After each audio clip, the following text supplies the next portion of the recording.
नाम जप करते हुए प्राणवायु भरी, आप स्वस्थ होंगे, आपका देखना शरीर चमकेगा।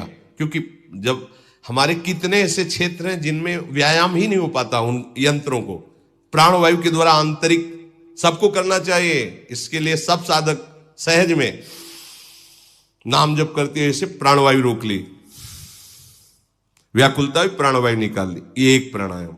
दूसरा निकाल दी, राधा राधा राधा राधा करते एकदम खाली कर दी और रोक दिया, भरा बिल्कुल नहीं। अब नाम जप करो, थोड़ी देर में एकदम प्राण व्याकुल हो, फिर नाम जप करते हुए लिया, फिर छोड़ दिया, फिर रोक दिया। इसे बाह्य कुंभक कहते हैं। ये दो प्रकार का कुंभक है, एक आंतरिक कुंभक, एक बाह्य कुंभक। और फिर शुरू करो, लंबी वायु श्वास वायु घसीटना, बिना रोके उसको छोड़ देना, फिर घसीटना। ये तीन ही आपको बहुत लाभदायक करेंगे, बहुत लाभ प्रदान करेंगे। यदि आपको कब्ज होती है तो ये अनुभव की हुई, प्रयोग की हुई दवा और कोई साइड इफेक्ट नहीं। आप छोटी हल 1 चम्मच और 1 चम्मच या 1.5 चम्मच इसबगोल की भूसी दोनों मिला लीजिए कटोरी में, और 250 ग्राम दूध बिना चीनी डाले, और उसमें उससे उसको ले लीजिए। फिर ऊपर कुछ खाइए पिए नहीं, और 10-5 दिन रोज लीजिए। ये ऐसा नहीं कि बार बार सोच कर, वो आपकी आंतों को ठीक करके मल, क्योंकि साधन मार्ग में कब्ज होना ये बहुत हानि का विषय हो। इससे ब्रह्मचर्य की भी हानि होती है, भजन में मन नहीं लगता, प्रमाद स्थिति रहती है। प्रभु कह रहे हैं प्राणायाम के द्वारा प्राणों को रोकने का जो अधिकार प्राप्त किया उसको कहते हैं योग बल। और यहां भजन बल से सब प्राणायाम ऐसा हो जाता है कि सुधि नहीं रहती प्राणों की भी, हम है ये भी सुधि नहीं रहती, केवल मंत्राकार वृत्ति चल रही। फिर जैसे कोई सो के उठाओ ऐसे चेतना जागृत होती है।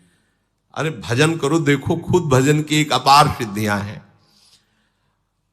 उस योग बल के द्वारा भ्रुवों के मध्य भाग में जो द्विदल चक्र है उसमें सुषुम्ना नाड़ी में प्राणों को अच्छी तरह प्रवेश करके चिंतन करते हुए जब शरीर छोड़ता है तो ब्रह्मरंध्र से प्राण निकलते हैं। यहां से हम कहते हैं राधा बोलो कहीं से निकले श्री जी के पास जाओगे।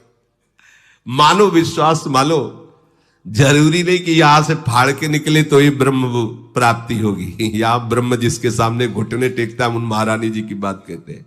राधा राधा राधा सीधे श्री जी के पास, और सीधे श्री जी की सखियां लेने आएंगी। ये सब नहीं करना पड़ेगा, वो तो योगी के लिए है। हम लोग योगी नहीं हैं, हम अपनी प्यारी जू के चरण दास्ता से, हमारी तो बस मेरी महारानी श्री राधा। इसी से भगवान श्री कृष्ण से बड़ा कोई योगी है?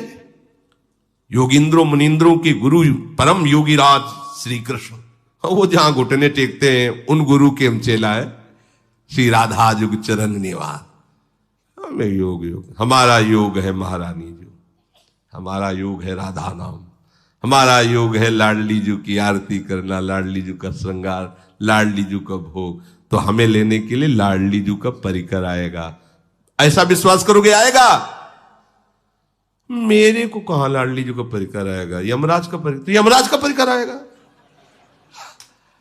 आप जैसा काहे को तुम अपना परिचय अन्य जगह रख रहे हो? केवल लाडली जू, जैसे आप बैठे हो ऐसे परिचय होता है प्रभु का। ऐसे नहीं तो आंख मुंदी ध्यान में परिचय, हमारे प्रभु ऐसे नहीं। जैसे आप बैठे हो ऐसे परिचय, निहाल हो जाओगे। बस चुपचाप एक भरोसा ले लो, एक आश्रय ले लो। बड़ा कठिन है ये, 10वां द्वार फोड़कर प्राण निकलना बड़े दुर्लभ योगियों को, और जो योगिंद्रों मुनिंद्रों के लिए भी दुर्लभ है, वो प्रभु जहां कृपा की याचना करते हो, वो मेरी लाडली जो है, मेरी प्रिया जो है, मेरी, ऐसा आता है आपको हृदय में कि मेरी प्यारी जो है? अगर आने लगा है तो बहुत बड़ी ऊंचाई पर आप चढ़ रहे हैं। हमारी प्रिया जो है ना, प्रिया जो वही हमारी प्रिया जो ना, राधा हमारी स्वामी जी की बात कर रहे हो ना। अगर ये आ गया है ना तो आप 10वें द्वार के ऊपर भी चढ़ गए हो। यहां इसका मतलब ले रह जाता भैया, इसका मतलब ले, वहां योगी को तो मतलब है कि सुषुम्ना से ब्रह्मरंध्र चीर के जाए।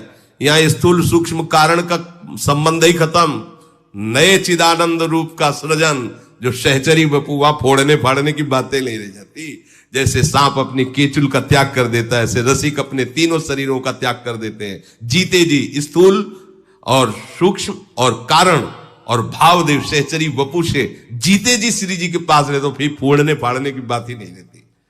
ये हम आपको